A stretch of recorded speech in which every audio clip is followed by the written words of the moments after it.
there, my name's Tercy Engelhardt, and I'd like to welcome you to the Unreasonably Grateful podcast. And for those of you who have listened in for a while now, you hear me say this every week, and some of you are new, so maybe you're hearing this for the first time. But I want to thank you. I want to thank you for sharing your journey with me and for being a part of my journey. I know that, I don't know, I don't know what it's like for you, but sharing a journey of recovering ourselves from kind of shattered and broken off views of who we are is a wonderful thing to share, to have people walking alongside of you. And even though today we're kind of relegated to this digital world, it's still a way that we can connect and a way that we can learn from one another's stories. I know I learned from people sharing their story with me. And that's the reason I do this. This is my uh, 39th year of recovery after living an addictive lifestyle for 20 years of my life. And what I share are just tidbits of wisdom, life wisdom that I've gleaned over those years of recovery in the hopes that you'll hear something in a way that will impact you and maybe make your journey a little bit easier or give you a clue to the next step or just help you make peace with yourself or with your friends or with your family. So um, that's why I'm here. And then on Tuesdays, I offer individual sessions, which is an opportunity for me as an elder to sit, to listen, to watch, and then to reflect back to you what I hear and what I see, which over time I have come to realize is always a grander, more generous, more honest, more authentic view of who you are, because most of us hold some kind of diminished experience of who we are. We've kind of come through life bouncing from experience to experience, and depending on those experiences, we've developed a view of ourselves. And oftentimes that's a damaged view of yourself. And so it's nice to have somebody sit and share with you who you really are and help you connect with that person you are designed to be and the passion and the gifts that you've been given to share with the world. So if you're interested in that, you can sign up on tercyengelhart.com under the topic Work Together. And for those of you who have done that, I want to thank you. I always leave those sessions feeling inspired and encouraged by what it is to take on our lives and heal old wounds. So thank you for doing that work. Okay, this particular session uh, is about how do we walk through a crisis. And it comes out of this week, I'm particularly aware of people in my direct life, uh, my community, my friends, my family, dealing with big crisis and suffering. And somebody asked me about one of those situations, like, how do you even get through this? And it had me really thinking.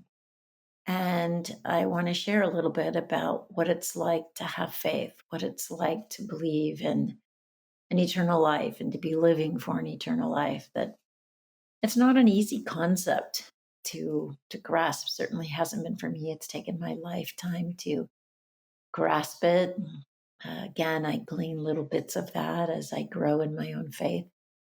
But I don't know how people get through it without that, without either that understanding of who Jesus was, who he is, what he did for us, what he does for us. I don't know how we get through those crises without it. Um, it would be really, really difficult, way more difficult than it is with faith. And so wherever you are and what you're dealing with, whatever you might be dealing with, I encourage you to dig in and to look at, what do you believe? What do you have your faith in?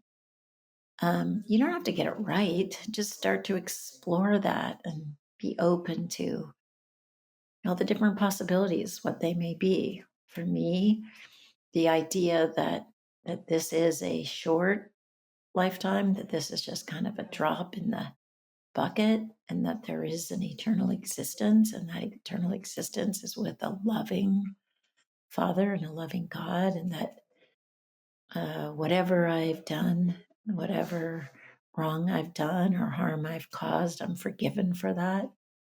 And so as I look out at the people in my community who are struggling and who are suffering, I I'm so grateful that one, those people, the ones that are particularly dealing with right now, do have a relationship with Jesus, and that I can pray for those people.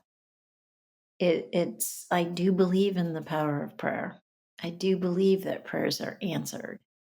And so, if there are people in your life who are struggling or who are confronted, it's never too late.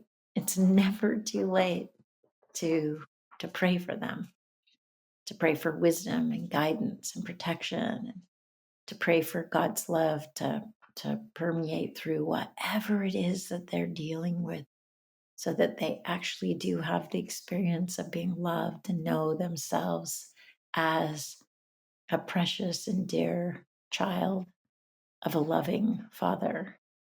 So I guess that's really what I want to say about a crisis. Like, how do we keep our attention? So when you're confronted, when you're in pain, when you're experiencing loss, when your health or your life is beginning to fail, how do you keep your attention on love? How do you not let yourself get distracted by whatever it is, whether it's financial or physical or mental? How do you let yourself not get distracted by that? How do you keep your attention on love, which I believe is the love of God, is the love of the Creator? How do we do that? And it's practice. So, one thing is practice before the crisis. Don't wait for a crisis. Practice moment by moment now. For those people who are in a crisis, make sure that you have a community of people who are also praying for you and with you.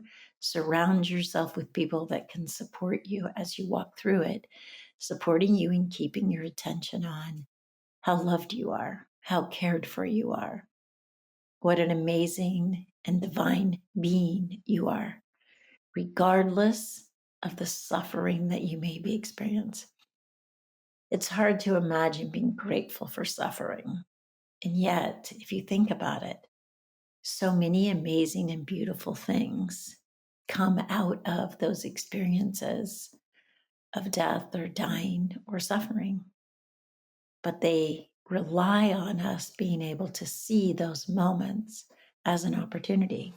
Now, maybe your situation isn't life or death, as in physical death, but maybe your situation is the death of some of your views, or the death of some of your righteousness, or the death of pride, or the death of anger, or the death of selfishness, or the death of lack of integrity. Like, whatever it is, each and every moment we can be learning how to keep our attention and our focus on love, regardless of our circumstances, preparing us for that time when perhaps it will be moving us towards our last breath, helping us take on that transition with an open heart, with an open mind, keeping our attention on love during that process.